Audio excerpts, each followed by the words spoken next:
In today's video, I'm going to teach you how to submit VAT returns to HMRC in Xero.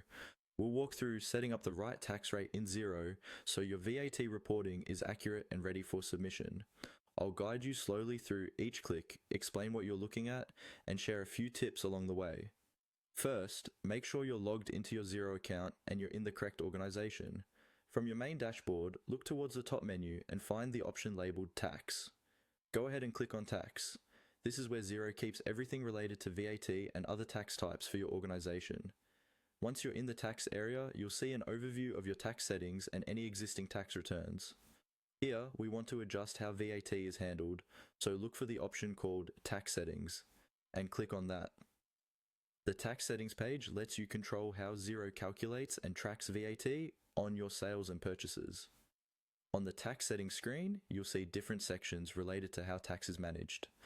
What we're interested in is the section for custom rates, so find and click on Manual Tax Rates. Manual tax rates are useful when the standard rates in Xero don't fully match the way your VAT needs to be reported to HMRC, for example, if you have a special scheme or a non-standard rate. In the Manual Tax Rates page, you'll see a list of any custom rates you've already set up.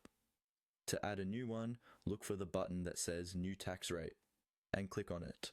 This opens a form where you can define the details of the tax rate you want to use for your VAT calculations.